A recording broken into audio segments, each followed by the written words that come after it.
everybody. Welcome to a spring 2014 S.W.A.T review. My name is Kate, otherwise known as Narataki. And I'm Alan, otherwise known as Hisui. We are from ReverseThieves.com, and you can go there to get other S.W.A.T reviews, our monthly Speakeasy podcast, as well as 3+ blog posts every week. This time we are looking at Mushishi, the next chapter from Studio Artland, and it is streaming on Crunchyroll.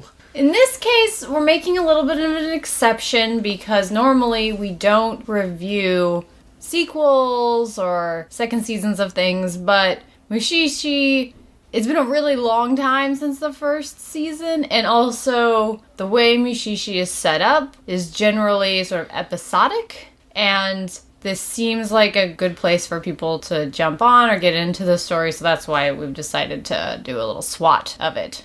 And it is about Ginkgo, ostensibly. He is a Mushishi, and he is a specialist dealing with Mushi, who are these little spirit creatures that usually cannot be seen, although sometimes they're visible, and a spirit story. Kind of like yokai, but different. You know, the Mushi are supposed to be sort of the pieces of life, and their functionality is everything from very small, little insignificant, almost like bug-like looking creatures to humanoid looking. And even some of them are like god-like, huge things that, can affect storms or blot out the sun. And sometimes they inhabit people, and there's just, a lot of different stories centering around. And so Ginkgo is basically kind of the guy you call in when you have a problem that you can't figure out. The setting is always the Japanese countryside. It's very unclear what the period of time is. It's obviously not like modern day with cell phones or something, but, beyond that, it's very unclear. But it definitely has almost like a folk tale feel to the series. And Ginkgo isn't, sometimes he would just pop in at the end or be the person telling the story. Like this first episode is mainly centered around the sake brewer, and you don't even see Ginkgo till about halfway through the episode. And he just suddenly appears. But the first episode is a little difficult because you kind of don't realize it's about Ginkgo, because also the opening, which was really, the music was fantastic, but it also doesn't give you a sense at all of what the show is about or who this character is.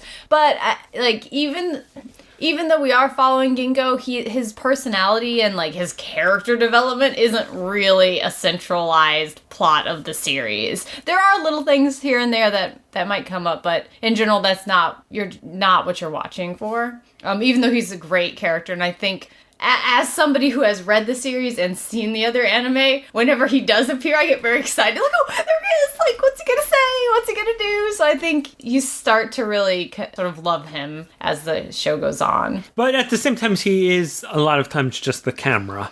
I mean, he's the camera with personality, so he is a, Jay Blando protagonist. But, in this episode, I mean, it could have been any Mushishi. He wouldn't maybe not have made all the same reactions, but it didn't have to be Ginkgo. It was more this guy's story. And once again, I guess they used up all the, oh my god! I killed the whole village by accident! And then he horribly died stories in the first season, because the special in this one were all like, and the person the story was about was pretty okay.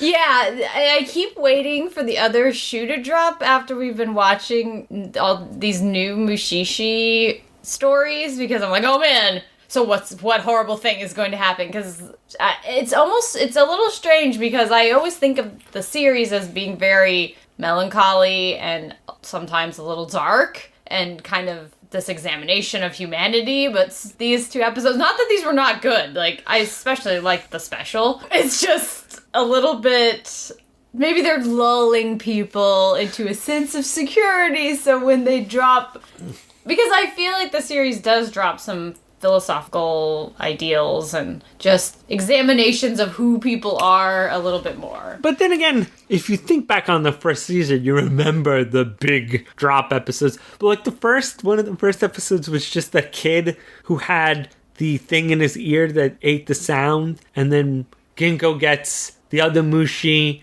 that basically creates so much sound that it forces out the one in his ears, and then the kid can hear again. And there's nothing really... It's like they need to have the first... Since new people are watching the show, they have to set it up this way. It's gonna be fine. It's not gonna be fine. Unless we're totally wrong.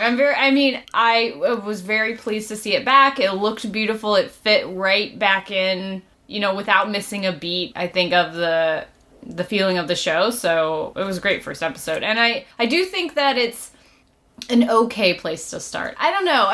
I saw so many people talking about, just start watching here, you'll be fine. But... Well, they do have the whole thing where the Saki brewer wanders upon a meeting of Mushishi, and he's like, "What are you guys?" when he's running away from them. And Ginkgo explains kind of what Mushi and Mushishi are. So I guess that's their concession of like, all right, some of you might not have watched the first series, so Ginkgo's going to explain to this guy so he can get you guys up to speed as well.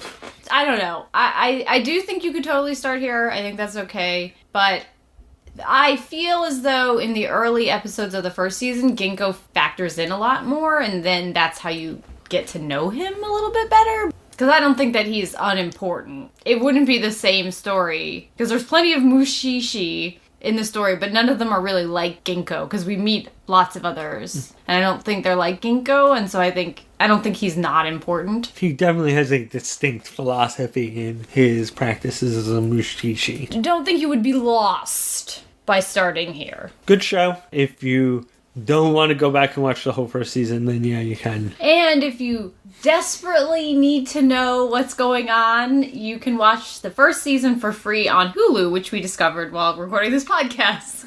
All right. See you guys next time.